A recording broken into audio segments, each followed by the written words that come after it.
Thank you everyone for tuning in to yet another episode in which I talk about issues related to public transport. So this is going to be probably a video on the shorter side. I'm gonna aim for about 50 minutes. And the second thing is that it's gonna be more of a talking video. I mean, I always talk, but usually I talk and show things on Google Earth and show maps and charts and so on. And this is probably going to be less of that and more of a me talking type stream. So what I said is that I'm going to talk about how, so I'm going to talk about issues related to, neo-ideologies, to things like probably new right, new left, and neoliberalism.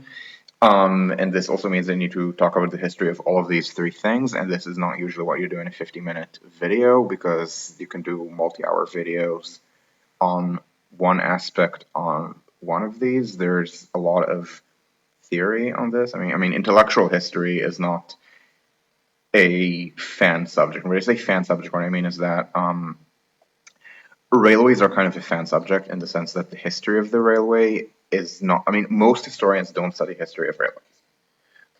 The ones that do are not necessarily the highest prestige historians, which is not necessarily a good thing. Borners in chat here has many a time complained that studying Japanese studies, it's very difficult to learn things like how have Japanese institutions led to the creation of such a successful passenger railway network, and it's much easier to study things like the history of all of the social problems of Japan. But when we talk about intellectual history, that's the exact opposite. It's a very high prestige subject. My impression is that it's probably the highest prestige topic within history. So I'm going to lie not out of any intentionality, but out of not having enough time for something that's going to end up being very infrastructure focused. So I'm actually going to talk about neoliberalism because I think that it's probably the most interesting among these three. So to talk about neoliberalism, I'm going to talk about social democracy. And then obviously because social democracy is such an important, I don't know what to call it, thing, almost to the point that I would argue that in intellectual history it's kind of the main character of not quite most of the 20th century, let's say last 2/3 of the 20th century in a sense. Everyone thought Marxism was it. It turned out not to be. And that's part of the tension. So the issue is that radical left movements start in the probably mid 19th century. You can find earlier examples that can be analyzed as kind of having a working class consciousness. But really this is middle of the 19th century. The Communist Manifesto, so Marx and Engels, it's 1848, is the most famous on hindsight, but it was one of several competing radical left ideologies. Probably the best accessible place to read about that would be Branko Milanovic on Marx, where I believe it is this maybe? No. So what Milanovic mentions is that, and I don't know if it's in these posts or somewhere else, is that Marx in his time was not very well known. Now, there's an economist who keeps arguing, who says that Marx was obscure until the Russian Revolution, which is bullshit. Marx was well known after his lifetime, but well before 1917. He was one of the most cited figures in the English language before 1917 already.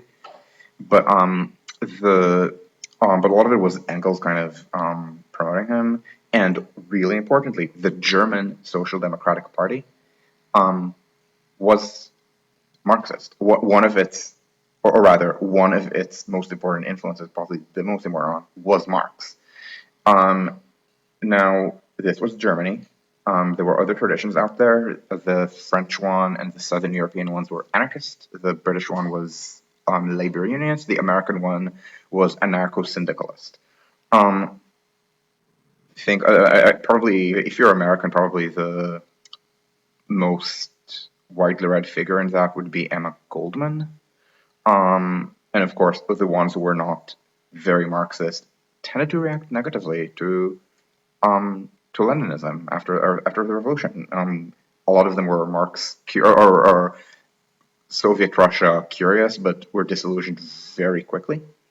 Even the ones who stayed true believers somewhat longer bolted, even in the 1930s and 40s. In the United States, the first magazine that covered the Holodomor was Forward.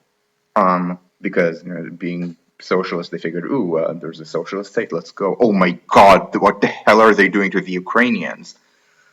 And so, but for the most part, that turns into social democracy. Not Marx himself, but what do you mean, what? No, yeah, no, no, seriously, the first American media organ that reported accurately at the Holodomor was the Forward.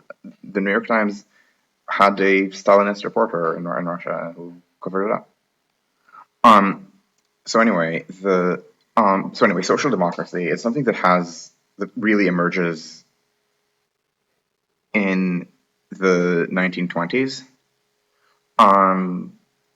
Now, never with a lot of power in the 1920s. They always have to do some power sharing. So, for example, Red Vienna, that's the Austrian example. People call it at the time Austro-communism, but today we would see it as normal post-war social democracy. But Red Vienna was Vienna, and actually this led to a lot of reaction by people in the rest of Austria who were scared by, oh my God, there are socialists in Vienna, which led to the reaction of Austro-fascism, the idea that the Austrians were kind of the best German and should have their own right-wing authoritarian state, leading to a coup in the 1930s, which just didn't go anywhere because eventually the Nazis just annexed the country. And so actually in power, social democracy starts 1930s. Sweden is the purest example because the Social Democrats actually keep running the country without needing the input of non-left-wing forces for about a generation. The United States is actually a more interesting example, though. So, and also probably more globally influential just because of, let's be honest, sheer size. So that would be the New Deal. Now, importantly, the New Deal never uses explicitly socialist language because that is viewed as un-American. Instead, FDR calls himself a liberal, and this kind of weds American liberalism to social democracy, which is not something that is that unusual, to be honest. In Canada, essentially the same thing happened, and that the Liberal Party kind of became soft left to Blairite. And I think that in Britain the same would have happened. The Liberals were already on the way there with, for example, the People's Budget. But my understanding is that a lot of it is that the party then just collapsed because of the details of David Lloyd George and how he was trying to stay in power with the wartime coalition, or after the wartime coalition, and that essentially turned Labour into the main non-Tory force. But the point is that the New Deal, so as I said, in Sweden, they do not have any compromises with non-left forces for much of the middle of the 20th century. And when they do, it's often like Israeli style, so they do have to compromise. For example, they have to go into coalitions with the Center Party. At the time it's an agrarian party, whereas today it's become a neoliberal one. But they have a lot of choice about who to go into coalition with, so they have all of the power. Which is, again, also how these not fully left-wing coalitions in the heyday of Montpelier in Israel, 1948 to 1977. Now, the New Deal does have to make these compromises, the compromise being with the White South. It's a hated but important component of the Democratic coalition. Now, the Republicans are basically dead for much of the 1930s. But the White South is very powerful. Just the way that Congress worked at the time really empowered the White South in a way that only really fell out with the late 20th century realignment, and the real coup de grace, I think, was only on Nancy Pelosi's institution of command and control in Congress after the 2006 midterm election. So that would be well past the expiration date of mid-century social democracy. So even though the New Deal, on hindsight, we can say it is extremely compromised, at the time it was viewed as really strange, almost un-American, with the expansion in government power, in direct government power. The government actually, the Fed actually built infrastructure. They went ahead and built things like the dams for the Tennessee Valley Authority, and various other kinds of public works to fight unemployment. And it spooked a lot of people. And the and it got to the point that after the war, court historian Arthur Schlesinger had to write a biography of Andrew Jackson that essentially tried to place FDR in the Jacksonian tradition, just to say, no, it's not un-American. A president we all remember fondly did something similar, which, I mean, he didn't, but again, he was a court historian, Schlesinger. So I think in retrospect, the biggest reaction to the New Deal needs to be understood as racist, but at the time, there was something called the Montpelier Society, which had this idea that, maybe there was too much government and there needed to be a new kind of liberalism that was not that. But so essentially, you can't talk about neoliberalism without talking about that kind of reaction. But for the most part, that's not what animates people in the middle of the 20th century. In the middle of the 20th century, again, social democracy is in the middle of the 20th century kind of the main character.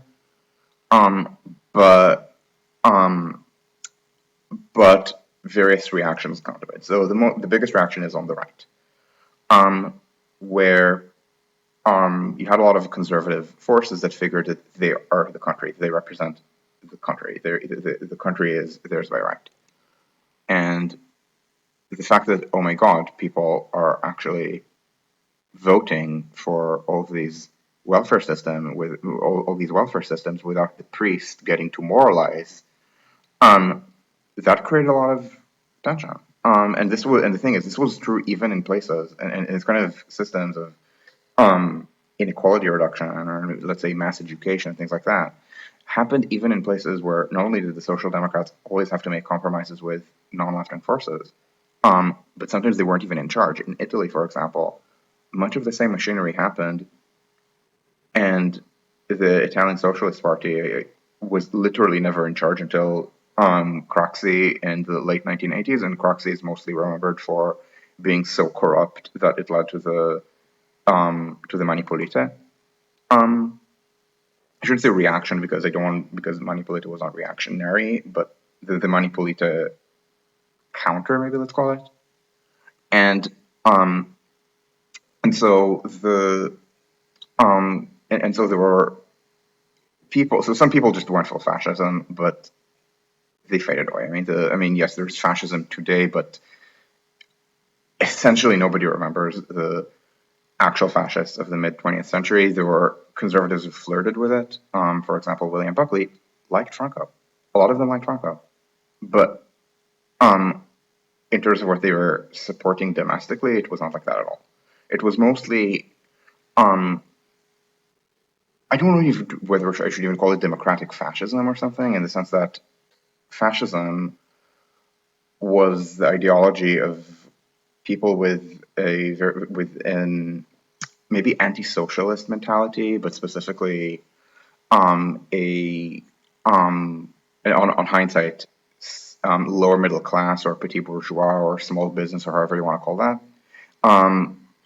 Much of the base of the Nazis was, I mean, yes, the middle class broadly supported them, but it was more the smallholders, let's say independent farmers who were worried about large farms encroaching on them, being more efficient, or small shopkeepers who were really spooked by by department stores that were again just more efficient, but they didn't think of it this way, or I didn't think of it this way, or didn't care, and they especially worried that they might have to work for someone else. And now today it's somewhat different because essentially that petite bourgeoisie is just gone. So often the base is people who work for someone else but have an "I'm not poor" identity. It's a big thing. My understanding it's also a big thing in Brazil, for example. It's not small business that's voted Bolsonaro. It's people who work for someone else. Either are like actual middle class and were always right wing and hated Lula because he was uneducated, or people who were maybe very evangelical. So if the church says that killing the gays is more important than anything else, then yeah, killing the gays is more important than anything else. But also, oh my God, I'm not poor, and Lula and Dilma, they want to help poor people, and I'm not poor. Again, at the time, it was not like that. If you work for someone else in the 1930s, either you're a manager or more likely you're pretty poor. And so there comes this kind of new right reaction, which is, again, I want to say the social base of fascism in the sense of people with an "I'm not poor" identity, still small business, some actual middle class that just feels superior to poor people. But not aristocrats, for example, or the old base of the Tories, because that class is just gone. And this is where, and I call it democratic fascism, but it's unfair to call them fascists. It's people like various tax revolters in the United States who essentially made it impossible to raise taxes wherever they could. It's people who were against school integration. In the United States, it was racist, but in Germany, for example, they didn't care. Maybe they were racist against the Turkish minority, but there weren't a lot of Turks at the time. It was opposition to class integration of schools, something that Germany still does not have. Germany still has Gymnasien for middle class kids, and I don't want to say Hauptschule. I don't want to say Hauptschule and Realschule for working class kids because that system is kind of in flux, but essentially something like that. And so that's a new right reaction, and the point is that the new right are people who are handcuffing the state. And in the United States, again, it was partly a racist reaction, and partly people who were scared by the fact that FDR was just doing things, and you're not supposed to do that as the government. Um, and um, and so they made various attempts to weaken the state, which is not what you would see in on the traditional right. The traditional right was really bad at creating state institutions, for the most part. But they weren't doing things like you need to vote for every tax increase in a referendum in which 60% or 2/3 of the voters say yes to the tax increase. That was not any kind of old Tory or even old American Republican praxis. Um, and so that's the new right. I'm gonna go back to neoliberalism in a little bit because neoliberalism comes again. The origins are earlier, but it actually becomes powerful later. I'm also gonna, because we're talking about transport and infrastructure, I think it's really important to talk about cars because cars are a big thing on the new right. The new right was essentially anti anything that's an alternative to cars early. I would, for example, classify all the anti-bike lane and anti-pedestrianization advocacy in, for example, 1970s Amsterdam as new right. It was drivers who felt outraged that the state was considering other people who those drivers, by virtue of having cars, felt superior to. Now, this is not something that was invented in 1970s Amsterdam. This is something that actually exists in 1910s America, and where drivers constantly complained that the state was against them. So it's people who are again pretty privileged because certainly in 1910s America, very few people own cars. If you own a car, you're pretty well off. You probably don't ID as rich because let's say late 1910s, probably. I can check. I don't need to guess. U.S. car ownership shit, let's say 1915 and then 1920. These laws are mostly, um, okay, I'm probably gonna try not to do it, just Ohio. Um,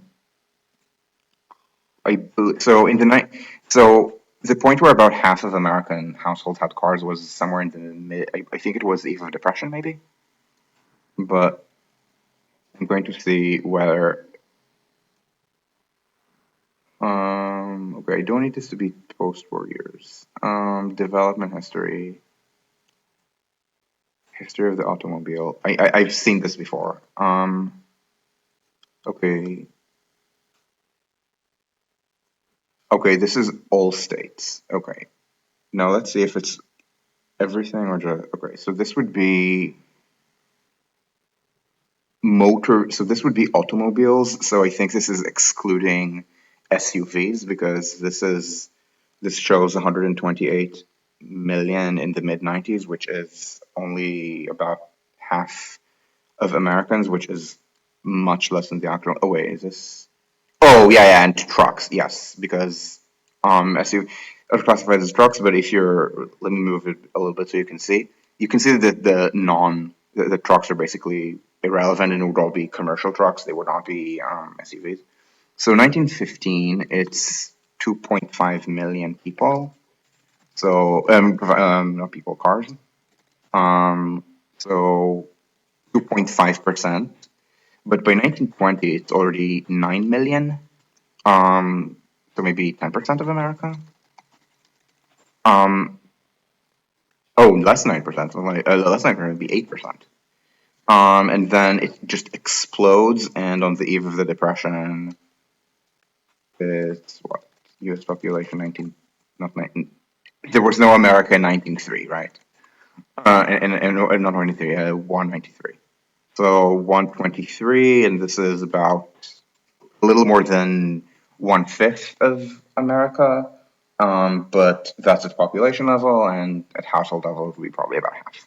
Okay, so around here is where you start seeing various lockbox bills where drivers pass laws by referendum that require all money that they believe to be extracted from roads, let's say truck inspections or license fees, to be spent only on road construction.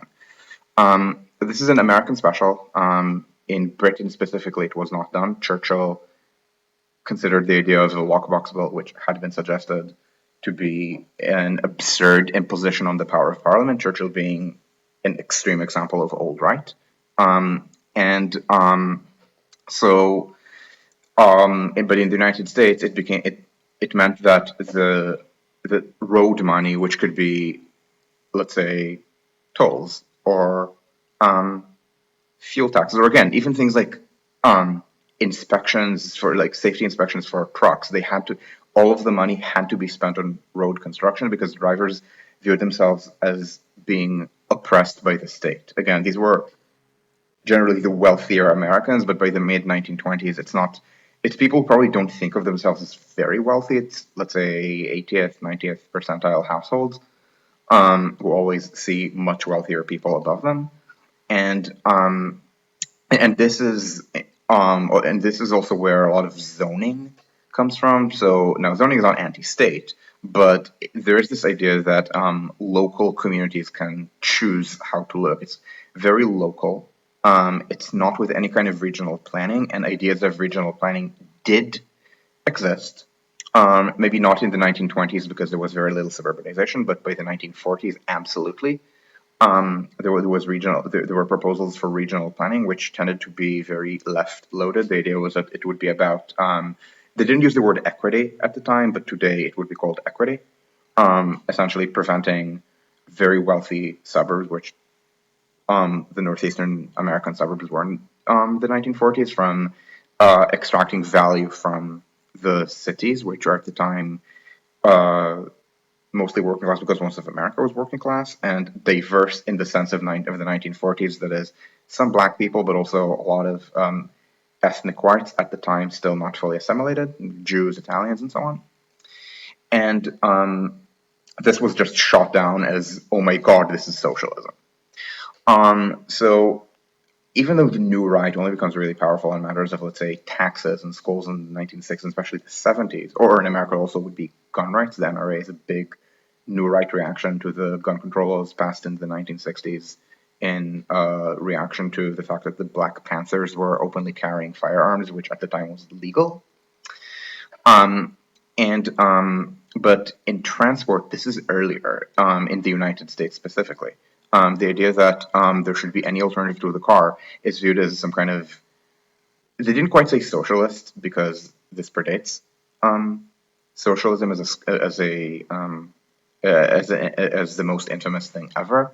But it's, again, people who are adversarial to the state. They don't think, oh, we need to have a strong American state to beat the commies. They think the state is socialist. This is bad. We need to leash the state. So this is where you see the proto-new right reaction, and this becomes a much bigger thing again over the 60s, especially the 70s. To the point, let's say Reagan and Thatcher are probably the most important new right example, or the new right archetypes, maybe I should call them. Now, I said neoliberalism, and I mostly focused on new right. So let's talk about New Left for a moment. The New Left didn't like the state either. It's not like they said, oh great, the state is actually passing civil rights laws. No, the New Left were the people who were complaining that either things weren't happening fast enough, or they were pointing out actual problems, let's say the Vietnam War. And this is not a purely American thing. This was, everywhere that was allied to NATO, they had the same kind of, oh my god, why is the state so militaristic? Because the military was not a democratic institution, and not even in the sense that you have to follow orders. I mean, in the sense that the militaries in probably all non-English speaking NATO countries were very obviously right-loaded, full of unpurged fascists and of people who, even if they hadn't been actual Nazis or actual imperial Japanese nationalists from the war, they clearly thought that this was less bad than having anything that even reeked of socialism. And So a lot of it was anti-militaristic, to the point that today, even today, in the left remnants, like, I shouldn't say the Green Party in Germany because it's kind of moved beyond that, but German left-wing protest culture. These are people who are extremely comfortable with being anti-authoritarian and being anti-Putin. They're not tankies, they're not whataboutists, they're very clearly anti-Putin.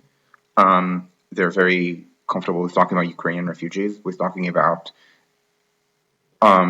the repression that Putin inflicts on Russians and especially on Ukrainians. These are also not the sort of people who are protesting with demands that Germans send weapons to Ukraine. They're uncomfortable with that. These are much more Niet Vojny people than Slava Ukraine people. And so all of these are kind of anti-state. They view the state as hostile. Now, neoliberalism is not hostile to the state at all, not in the same way that, let's say, libertarianism is, but in practice, it also weakens the state. So, neoliberalism is something that, in its modern form, emerges in the 1970s a little bit, in the 80s a lot, coming from a bunch of things. The first is actual state failure. A lot of the promises of the state to create some kind of utopia in the 60s just were dashed. There was this idea that some civil rights laws would end racism. They didn't. It was mostly about racism, but there were promises that they would end poverty with a one-time infusion of cash rather than constant, very high taxation spent on welfare programs, on various kinds of welfare programs that were never quite optimized. This was a lot of people were uncomfortable with that. There was this, there were various plans for international development. Essentially, all of them were dashed after the 1973 oil crisis, which led to a very large reduction in the growth rates of not just developed countries, but also developing ones, with the exception of oil exporters.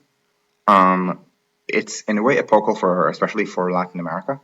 That's kind of when Latin America, again, with the exception of the oil exporters like Mexico, that's when it hit middle income trap. Mexico, being an oil exporter, hit middle income trap later in the 80s when oil prices crashed.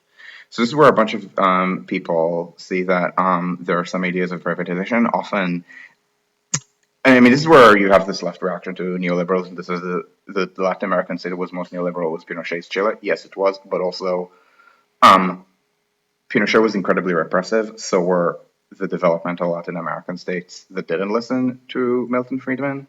Um, for example, I mean, all kinds of military. I mean, most of Latin America at the time was run by military juntas with a very strong anti-left ideology.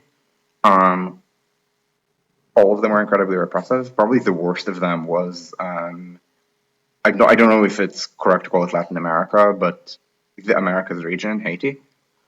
Um, and again, Pinochet was just the one of them who listened to the Chicago Boys, which was a disaster. Latin American economic growth sucked. Chilean growth sucked even more until essentially Pinochet was either, depending on what epoch he was, 86 or 90, either weak or completely out of power. Um, but issues, especially inflation and stagflation, were looming. Ideas of things like how the state, again, state failure, issues where the civil service has its own interest and it's not just the implementer or like the loyal implementer of state policies determined by the sovereign, aka the people. Um, and this is where a lot of ideas of privatization of the state come from. And I'm highlighting this because in the 90s, the neoliberals feel very vindicated by things like higher economic growth in neoliberal than in developmental states in the developing world. And this is, for example, where Chile really takes off. India, after loosening the license Raj, really does have much higher economic growth starting in the 90s, in the late 80s, and especially the 90s. Of course, China. No, China was never neoliberal, but China went from communist to at least somewhat marketized, if still very much developmental. Um, and so this is where a lot of, so in infrastructure again, there's already this kind of direct reaction that views the idea that the state can just draw a bunch of railway lines, do 2 months of planning, and just build them as an affront to people's freedom. No, the license Raj was fucking terrible. Um, Now, the basic I mean, you can make it. By the way, I should add something. India was never a developmental state in the East Asian model. Something very important to the East Asian developmental model was land reform, which gets viewed as socialist, except that it's something that both Koreas did. It's something that Taiwan did specific. I mean, and it wasn't even about beating the commies. It was about destroying the landholder elite, which was a competing elite to the KMT. Um, the mainland China mostly did land reform before the revolution. At the time of the revolution, only 2 provinces had significant absentee landlordism: Sichuan and Taiwan. Taiwan was the one that was never communist. Um, and in Eastern Europe, actually, a lot of the land reforms were done not by communists, but by agrarian center parties that were then wiped out by the communists. Um, and so uh, what the Soviets did were they collectivized, um, or they maybe made the land reforms a lot stricter. For example, actually killing the landlords in China. And so, yeah, no, the license Raj was terrible, but the license Raj notably did not do any kind of land reform. Um, Communists in India, when they were in power in 2 states, West Bengal and Kerala. In West Bengal, they didn't actually do that. In West Bengal, they didn't even break caste. They didn't even break the caste system. Um, and so, I mean, in Kerala, they did, but to more traditional socialists, I mean, yes, they talk about the Kerala model now. They talk about the Kerala model now that West Bengal has gone nowhere. For decades, they talked about West Bengal much more than about the much smaller state of Kerala. And so anyway, I'm not saying that neoliberalism was kind of a reaction that only happened because developmentalism pissed off terrible but powerful people. No, I mean, a lot of the stuff that neoliberalism was reacting against did not succeed. And in the East Asian cases where developmentalism did succeed, it kind of ran against its limit, where it really did involve a lot of corruption. Now, where did it not involve corruption? Sweden. Sweden was essentially a developmental state in the social democratic era until about the 90s and 2000s. A democratic version, a left-wing version, a very transparent version. But Swedish economic growth in the 1980s especially was very weak. In the 90s, 2000, 2010s, very good, but not in the 80s. And so, again, neoliberals were reacting against real problems, but, and in many ways, the reforms did work. A lot of the time, they rationalized certain, for example, welfare measures. But infrastructure has just been a disaster. And the point is that, yeah, no, exactly, yeah, so Connor, exactly, yes, Connor, exactly the same thing. That's it. But I mean, also, but then came Suharto, and yeah, in theory, Suharto was a developmentalist, and then you look at how Indonesia didn't actually recover from 1997, and or did, but not very well. And South Korea, I mean, did, like economic growth like this. And but anyway, the point is that in so with infrastructure, the basic problem is you need to be very top down. Now, the top down doesn't have to be at the level of the state. It can be at the level of the region or municipality if you're building a subway system. But it's not something you can do by.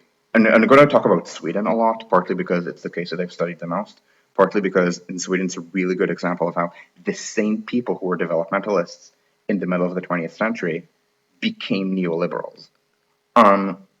Now, this is not just Sweden. I think Taiwan is exactly the same. But Sweden, again, is the case that they know better. And Taiwan essentially never built a developmentalist subway. My understanding is that the Taiwan MRT. So I'm going to give you a bunch of facts, and I'm going to tell you what may connect them about Taiwan. The first is that the construction costs of Taiwan. This is our database. I'm not going to tell you to just copy paste this, but you go to transitcosts.com. This is where you can see the database. Taipei has some crazy high costs. I mean, if you're American, they might look very nice to you, or if you're British, but everything in the English-speaking world, which I'm not going to say the most neoliberal, but it has the most, specifically the privatization of the state has gone the most there. That's just awful. And by these standards, so okay, I'm going to go farther down. I'm going to go like this because I want you guys to be able to. Oh, okay. I need to shrink my head a little bit right now. So, yeah, in Taipei, for example, this is just the first line in the database. It's the construction cost per kilometer is 300 million, which doesn't seem very bad, but it's a mostly elevated line. That is not how much elevated line, really how much subways would cost.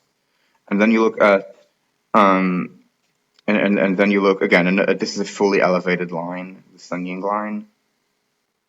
This is how much it cost. And then you start looking at actually underground lines. And again, I'm moving down a little bit. So this is, for example, the underground in Taoyuan. 400. And so, and my understand. So this is the first fact. The second fact is that Taiwan has been very influenced by the New Right, and especially infrastructure. Essentially, the issue is that Taiwan only started building a subway in the 1990s, by which point the New Right ideas of privatization, also the neoliberal ideas of privatization, were in vogue. I was also told that they were especially appealing to the KMT because in the 1990s it needed to democratize, and this meant that a lot of money that it had parked in state funds needed to be moved from the state, which was about to go to other parties like the DPP, needed to be moved to party institutions, and somehow that got parked in infrastructure. Oh wow! Oh wow! And so I bring all this up because because essentially when you start building subway that way, you're probably not going to get very good outcomes. My main comparison is with Seoul, which is I mean, South Korea has mostly the same economic history as Taiwan on this. The big difference is that it's a bigger country, and so it started building in the developmental era in the 1970s. And yes, they've done some new right privatization, for example, with Line 9, but they have such a big developmentalist history that they don't that they um, actually do have, I think, more of a stake there. This is again my speculation. The facts are New Right influence in Taiwan in the 1990s and very high construction costs. Um, the corruption that got parked in infrastructure is something that one person there told me. Now, but look at Sweden again. Swedish Social Democrats, like the KMT, transition themselves from developmentalism to neoliberalism, and this is what is called in Sweden the pure client model. Now, it's not portrayed as ideological, but the idea here is that the state should not maintain infrastructure or build it by itself, but should be a pure client. It should be the client to private firms. Private firms know better. Private firms are on the global market or where the competition is. The domestic market is insufficiently competitive due to consolidation. And again, this is again, I'm pointing out how this kind of neoliberalism is reacting to real changes. In this case, the changes that growing economic interconnectivity and complexity means that small builders are less viable. Now, where are small builders viable? In less advanced economies. Chile and I think Turkey are both examples of enormous ecosystems of many, many, many smaller builders. But again, they're poor countries. Even Italy is already in the consolidation phase. They have Marco Chitti explained to us that there were four big infrastructure builders capable of building metro systems, and two of them merged down to three. And it was a kind of weird for the era, but I think correct developmentalism. The state is taking a stake in the largest of them instead of trying to privatize itself further. But in Sweden, they're trying to privatize not quite the state. Again, they have a better developmentalist history than the Anglosphere, and so the costs are still well below Anglosphere.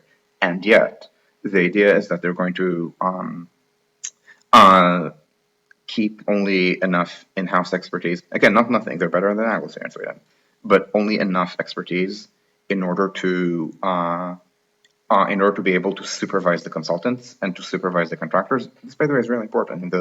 Even the consultants themselves tell me that the best client is an informed one. They don't like having to spend a lot of money on bullshit. The idea is that, I mean, yes, do the consultants make higher profits in poorly run places like New York? Yeah, they absolutely do.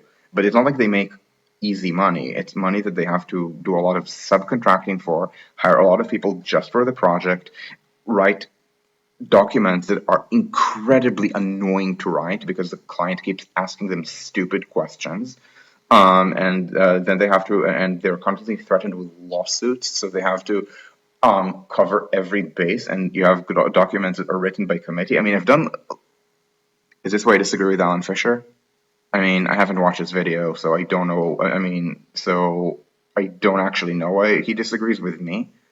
Um, but I will point out that the consultants who the ones who I've spoken with and the ones that Eric spoke with, they hate the idea of working with uninformed clients, even though they make more money. But I mean, if I need to do 5 times the work to get 5 times the money, I haven't come ahead. I mean, the client has had to pay 5 times as much, but I'm not getting ahead. I would like to work on 5 easy projects for normal profit, not on one annoying 5 times as much work project on 5 times the profit.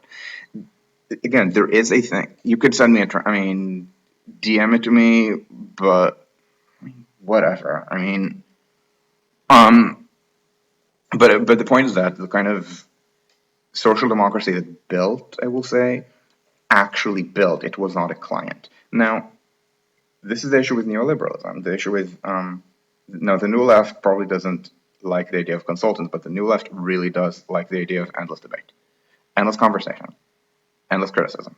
It's just kind of like all criticism, no actual action. This is very famously lampooned by basically everyone, and by I'm pretty sure your favorite comedian, unless all they tell is fart jokes, has mocked left organizations for being extremely fractious, which was largely new left, reacting against issues like the communists being Stalinist stooges. This is where you have, for example, so the example that maybe I'm most familiar with is Life of Brian. So it would be things like the Judean People's Front and the People's Front of Judea and the Popular Front and the campaign for Free Galilee, where they end up killing each other to the point that the Romans don't even need to do anything. Um, this is essentially the new left. It's like constant debate, um, as opposed to action, because the idea that is that action might annoy someone.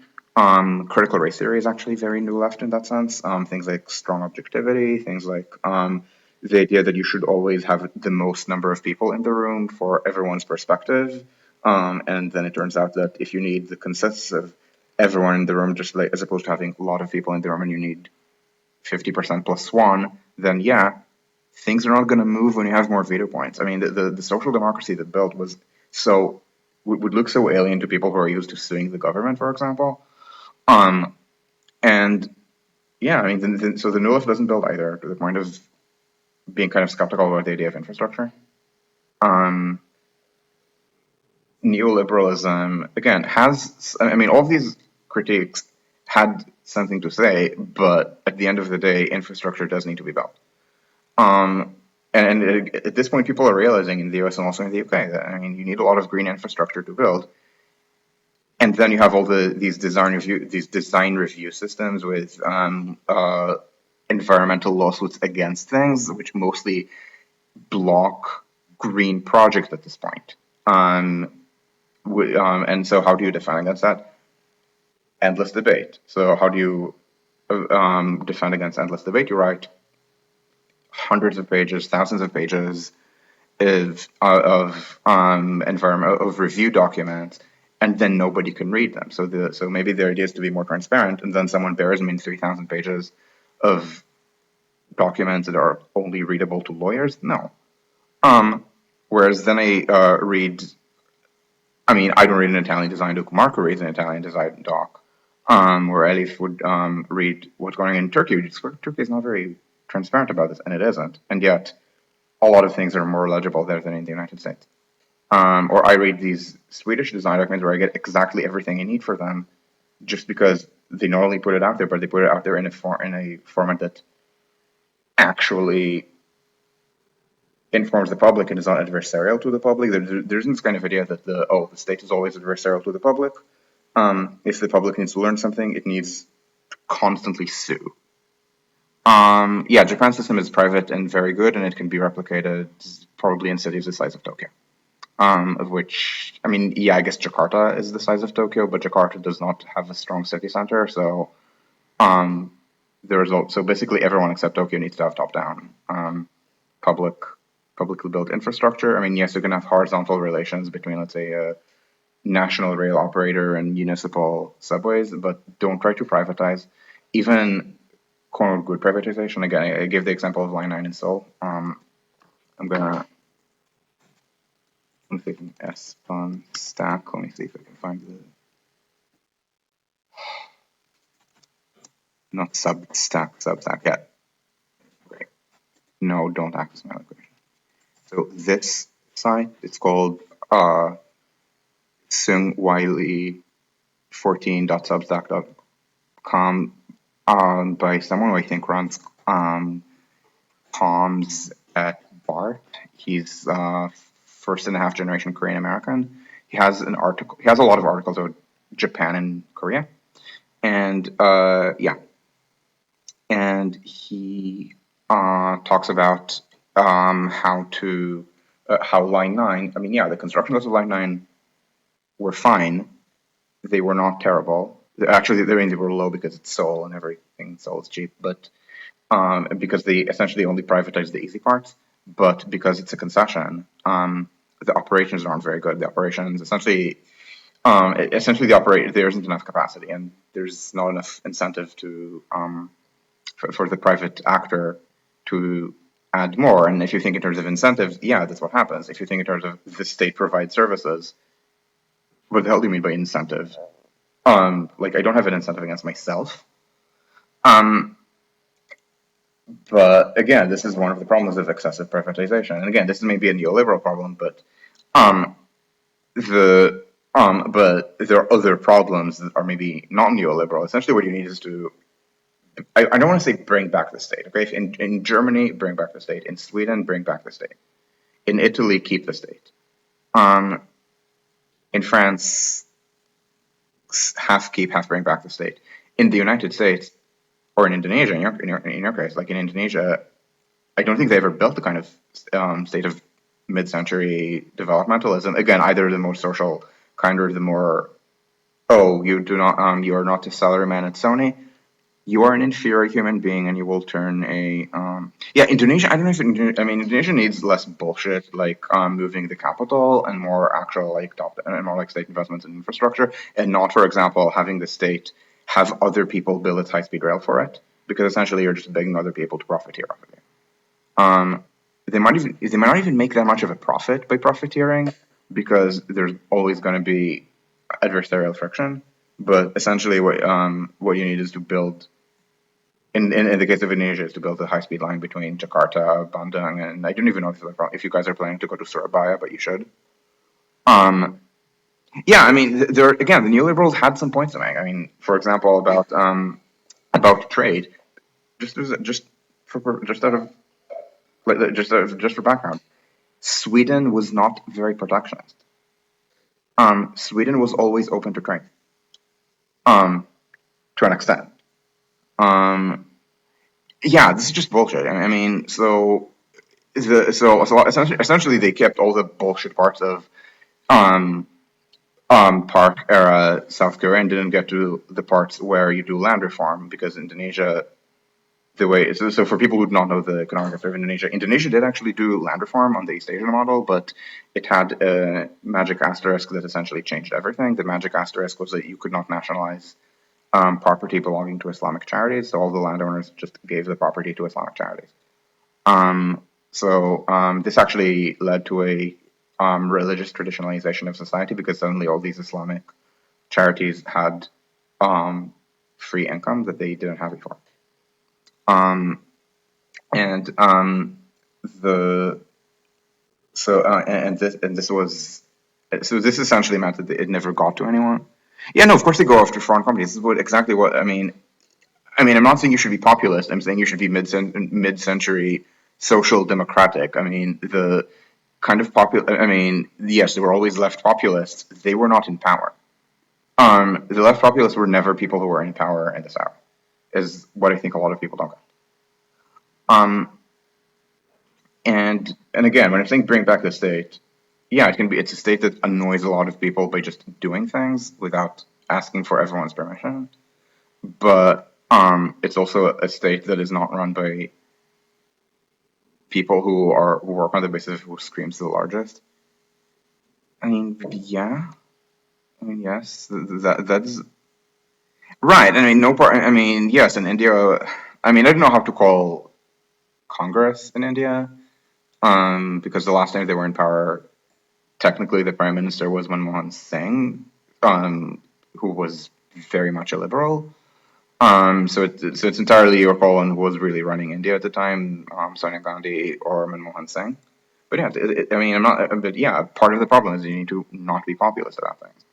As I said, don't try to do 21st century socialism or whatever Hugo Chavez called economic failure. Like essentially, like just understand that. I mean, maybe not in everything, but in infrastructure, you do need the state.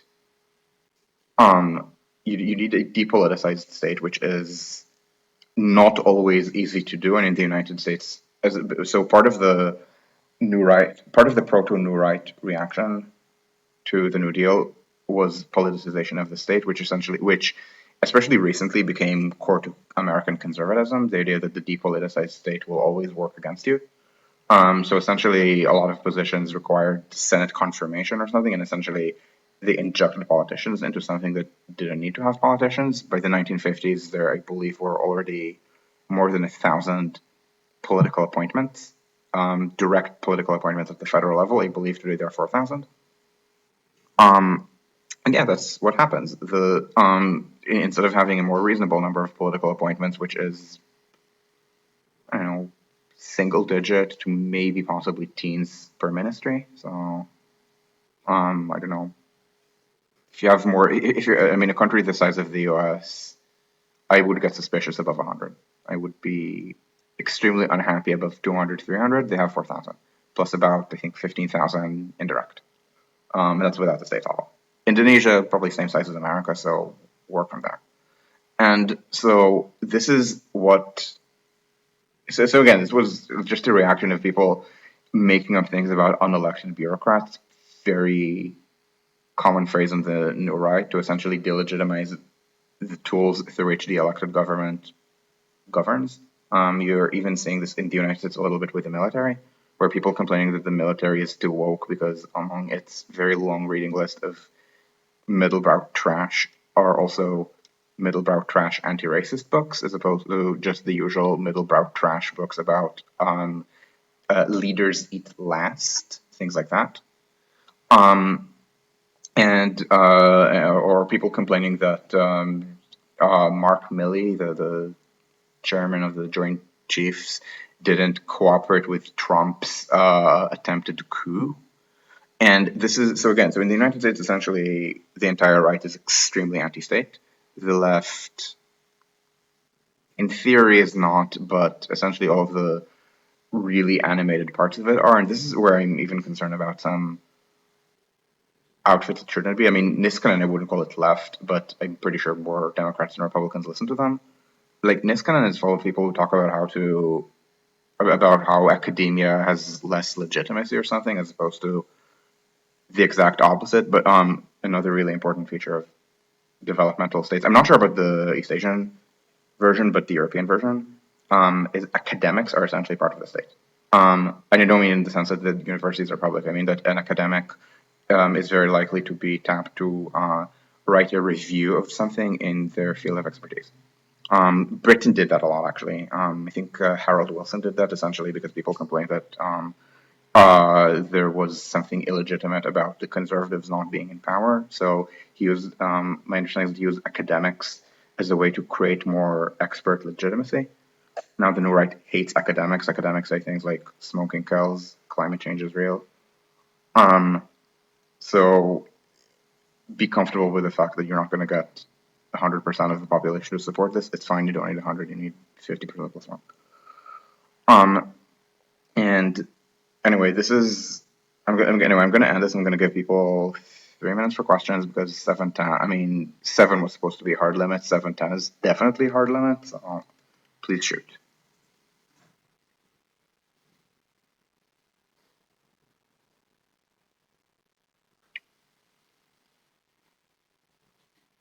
I mean, the session is 106, but the recording is an hour. And oh yeah, thanks for watching. Thanks for constantly nitpicking me. And I'll say the Indonesian context is really interesting. Just, I don't actually know the economic history of Indonesia that well.